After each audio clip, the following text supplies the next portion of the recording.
माय माऊली नमस्कार. 18 पुराणातील एक पुराण श्री भविष्य पुराण महात्म्य कथासार विवाचन करत आहे.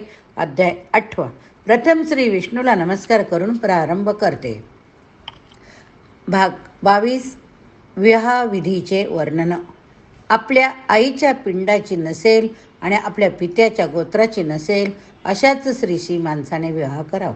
ज्या स्त्रीस सक्का भाऊ नसेल अथवा जिच्या वडिलांची निश्चिती नसेल तिच्याशी बुद्धिमान मनुष्याने विवाह टाळावा. स्ववर्ण स्त्री ही विवाहास योग्य, कारण ती धर्मकार्यात सहकार्य करण्यासाठी योग्य. आपल्याहून कनिष्ठ वर्णाच्या स्त्रीशी विवाह केल्यावर किंवा अनैतिक संबंध ठेवल्यास त्या व्यक्तीचे अधपतन होते. तो धार्मिक कार्य करण्यास त्याज्य ठरवावा. त्याच्यासाठी प्रायश्चित्त देखील सांगितलेले नाही. आता चारही वर्णाच्या लोकांच्या इहलोकी परलोकी हित अहिताच्या ठरणाऱ्या बाबी थोडक्यात सांगतात. तसेच विवाहाचे 8 प्रकार कोणते त्याचे गुणानुक्रमही ते सांगतात. विवाहाचे 8 प्रकार कोणते?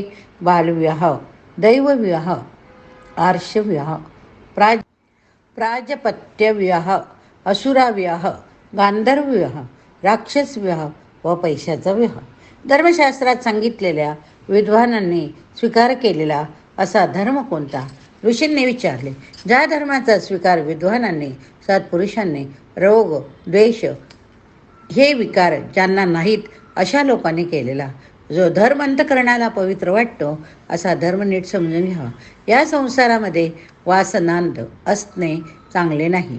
वेदांविषयी वासना नसणे हेही चांगले नाही. वेदांमध्ये वासना असले हे पण चांगले नाही, कारण वेदांचे ज्ञान प्राप्त करण्यासाठी त्यांच्याविषयी फारच वासना असावी लागते. तसाच वैदिक कर्म यागही जाणून घ्यावा. ही वासना मनात संकल्प केल्यानेच निर्माण होते व ती यज्ञानेच पूर्ण होते. त्याचप्रमाणे व्रत नियम धर्म हे सर्व मनात संकल्प केल्यावरच उत्पन्न होतात.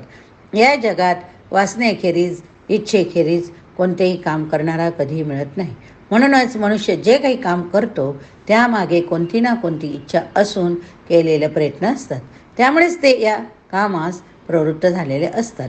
स्मृतीत सांगितल्याप्रमाणे वागण्याचा स्वभाव असलेला मनुष्य असेल तर त्या निगमामध्येच एक धर्माचे मूळ असते.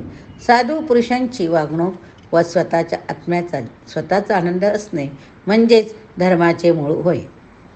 आपल्या ज्ञानचक्षूंनी या सर्व बाबींचे चांगल्या प्रकारे निरीक्षण करावे. विद्वान मनुष्याने श्रुतींना प्राधान्य देऊन स्वधर्मात स्थिर राहणेच त्याचे कर्तव्य आहे. श्रुती स्मृतीद्वारे धर्म पाळणारा मनुष्य यहलोकी नाव मिळवून इंद्रास जवळ जातो. श्रुती म्हणजे वेदन, स्मृती म्हणजे धर्मशास्त्र मानावे. कोणतेही काम करताना श्रुती स्मृतीचा विचार करावा. या दोन्ही ग्रंथातून धर्म प्रकाशित झाला. जो ब्राह्मण हेतुशास्त्राद्वारे श्रुती स्मृतीचा अपमान करतो तो ईश्वरी सत्ता न मानणारा नास्तिक, वेदांची बेईमानी करणारा होय. साधुपुरुषांनी अशा माणसांवर बहिष्कार टाकावा. वेद स्मृती सदाचार आपल्या आत्म्यास प्रिय अशा गोष्टी या साक्षात धर्माचे लक्षण आहेत. अर्थावर उभे धर्माची जिज्ञासा बाळगणाऱ्यांना धर्माचे ज्ञान होते. सरस्वती दृश्यदृष्टी या 2 दैवी नद्यांमध्ये सामावलेला प्रदेश म्हणजे ब्रह्मावर्त्य देश. ज्या देशात पूर्वीपासून चालत आलेल्या परंपरा म्हणजे त्या प्रदेशातील लोकांच्या चालीरीती म्हणजेच सदाचार समजला जातो. म्हणून कुरुक्षेत्र, मत्स्य, पंचाल, शूरसेन या ब्रह्मर्षीच्या देशात ब्राह्मा व्रतात फरक आहे. या देशात जन्मलेल्या अग्रजन्मा ब्राह्मणाचे आचरणातून सर्व जगातील समस्त मानवांना आपापले जीवन शिकवतात.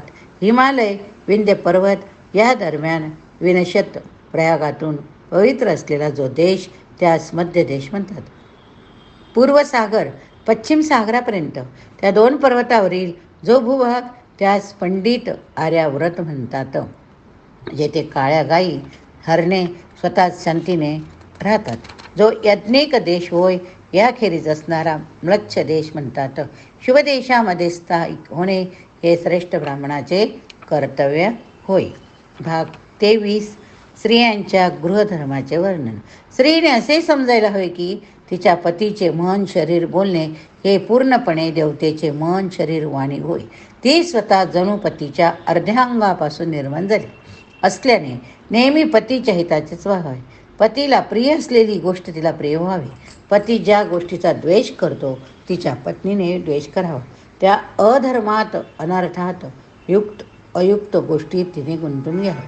गृहस्थाने पत्नीचे कर्तव्य म्हणजे देव आणि पितरांच्या कार्यात, पतीच्या स्नान भोजन इत्यादी व्यवहारात, पाहुण्यांच्या आदरातिथ्यात पती बरोबरीने जे करणे योग्य असेल ते टाळू नये. गृहिणींचा आत्मा तिचे शरीर, घर या दोन गोष्टी दोन ठिकाणी विभागलेला असतो. शरीराहून तिने घरासाठी जास्त कामे करावी. दिवसाच्या तिन्ही काळी, सकाळ, दुपार, संध्याकाळी जेथे पूजा होते ते देवघर नीट स्वच्छ करावे. प्रातःकाली मध्याह्नेस घराच्या बाहेर मध्य आतील भागी झाडझूड करावी. झाडलेला केर रात्री बाहेर फेकू नये. गाई म्हशींचे गोठे साफ करावी. त्यांचे शेण वगैरे साफ करून त्यांची काळजी घ्यावी. दासांची कामे करणारी घरगुती नौकर आदी लोकांना तसे आश्रित या सर्वांच्या पोषणाची त्यांच्याकडून कोणकोणती कामे करून घ्यावी हे माहिती करावे. कंदमुळे, फळे, उपयोगी वनस्पती, औषधी, सर्व प्रकारच्या बिया त्यांचा कालानुसार शक्यतेनुसार संग्रह करावा. स्त्रीने तांबे, कासे, लोखंड इत्यादी धातूच्या तसेच लाकूड, माती, बांबू यापासून बनवलेल्या तऱ्हेतऱ्हेच्या भांड्यांचा संग्रह करावा. घागरी आदी पाण्याची भांडे, भाज्या ठेवण्याची भांडे, फळे, लोणी, दूध यासाठी भांडी संग्रहित ठेवावी. मुसळ, कांडणी यंत्र, चाळण्या, दूध काढण्याच्या कासंड्या, मठ्ठा घुसळण्यात डेरा, रवी, मांडणी, शृंगला, सूर्या, धार लावण्याचा दगड, किसणी, उलटणे, झारे, सांडशी, कढई, तवा, तराजू, मापाची भांडी, वाट्या वगैरे वगैरे अशा प्रकारे भांडी, कुंडी इत्यादी जमवून ठेवावी. तसेच जेवण करण्यासाठी लागणारे हिंग, जिरे, मिरची, राई, धणे, मीठ, क्षार, आवळे, चिंच पदार्थ, सर्व प्रकारचे तेले, तूप तेही पदार्थ घरात नेहमी असावे. सुकलेली लाकडे, कोळसे, चूल, तेली, दूध, दुधाचे पदार्थ इत्यादी प्रकारचे कंद सुरुगृहिणीने घरात ठेवले पाहिजे. हे स्त्रीचे कर्तव्य होय. नेहमी लागणारे, कधी न लागणारे असे पदार्थ, वस्तू स्वतःच्या आर्थिक परिस्थितीनुसार जमवलेले असावे. कारण वेळ पडल्यावर सर्व मिळतीलच असे निश्चित नाही. म्हणून गरज लागण्याआधीच प्रयत्नपूर्वक त्या गोष्टी जमवायला हव्या. तेलाची, पिठूळ धान्ये, तत्सम पदार्थ वाळवून मुरवूनच ठेवावीत. अध्याय 24. स्त्रीधर्माचे वर्णन. भात, हरिक हे धान्य सार गुणाचे मित्र. कांगा, पाचकट, हरिक सारासाठी उत्तम. 5 भाग प्रियंगू, 3 भाग बडीशोप, 3 भाग चणे सर्व एकत्र मळावे. गहू, यव, मूग, उडीद, तीळ दळलेले पदार्थ पिठूळ जवाप्रमाणे समजावे. गहू, सातू, मोठे उडीद, कुळीद हे पिठूळ पदार्थ मापाने निम्मे हवेत. ते सातूचे पीठ, कांगा, हरिक, हरभरा डाळ सर्वांचे 2 भाग, भाताचे चौपट, बडीशोपच्या 5 पट असतात. वर जे जुने असेल तर जास्त चांगलं. श्रेष्ठ अन्नपदार्थामुळे वृद्धींची गुण असलेली सिद्धी मिळते. हे पाक क्रियेचे वैशिष्ट्य होय. ज्या धान्याला मोड आले ते चतुर्थांशाने जास्त होतात. लाया वा गोले तांदूळ, भाजलेले धान्य, मनशीळ हे दळल्यावर दुप्पट होतात. बाकीचे दळल्यास योग्य धान्य दळल्यावर 5 पट होतात. पिष्टमय डाळी पाव भागाने कमी होतात. मूग, उडीद, मसूर हे पाव भागाने कमी होतात. सुकी व ओली उत्तम अन्ने विशेष कमी जास्त असतात. मुद्दाम शिजवून वाळवलेले पदार्थ देखील विशेष कमी जास्त होतात. मूग व उडीद अर्धे तर मसूर 1/5 कमी होतात. पांढरे मोहरी, कवट, अळशीचे तेल 6वा भाग निघते. लिंब, कदंब यात 5वा भाग तेल असते. तर तीळ, हिंगण, बेट, मोह, करंज, करडई यांचे पाव भाग तेल निघते. बाकी गाळ राहतो. या सर्व बाबतीत जागा, वेळ, पद्धतीनुसार झीज इत्यादीचे नोकराद्वारा प्रत्यक्ष काम करताना प्रत्यक्ष निरीक्षण करून अनुमाने काढून त्यानुसार स्त्रीने काळजी घ्यावी. गाईच्या व म्हशीच्या दुधात अनिष्ट गुण म्हणजे चरबी असते. ती बकरीच्या दुधातील चरबीहून पावपटीने जास्त. कुरणीची चांगली जमीन, गवत, काल यामुळे दूध, तूप यामुळे वाढ होते. म्हणून ज्या गोष्टीकडे निश्चयाने चांगले लक्ष द्यावे. गाईचे दूध व वासरू यासंबंधी योग्य असेल ते योग्य वेळी करावे. कापूस, रेशमाचे कोश, ताग, लोकर यांची कापणी, वेचणी इत्यादी कार्य कोरड्या, पंगू, आंधळ्या स्त्रियांकरवी करावे. बालक, वृद्ध, अंध, रुपण यासंबंधी जे काही करायचे असेल ते पती येण्याआधी करावे. एखादे काम चालू असताना पतीच बाहेरगावी जायला लागल्यास तो रोज करीत असलेली कामे अखंडितपणे रोज करायलाच हवी. नौकरांचे शरीर जाड होणे, वाळणे, सुटणे, ते करीत असलेला खर्च, बचत हे लक्षात घेऊन त्यांची प्रशंसा करून त्यांना चैतन्य द्यायला हवे.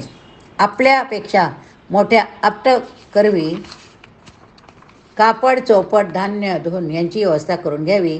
नौकरांचे पगार, कमी जास्त गोष्टींची ही तशीच व्यवस्था असावी.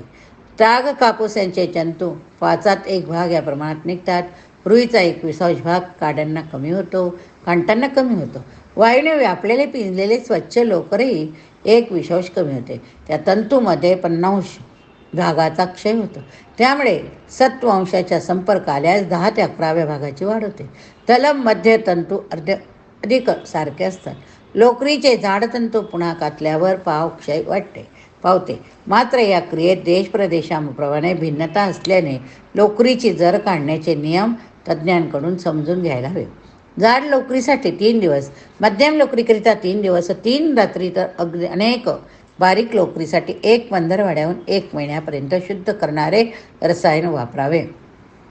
शया वासने अनेक प्रकारचे असतात. कांबळे, गिरवी, घोंगडी, आच्छादन ही साधारण मोठी लाल असतात. गुरु, बालक, वृद्ध आदींना तसेच पाहुण्यांना, पतीला सुख देणारी असणे विविध जाडीची, आकाराची करावी.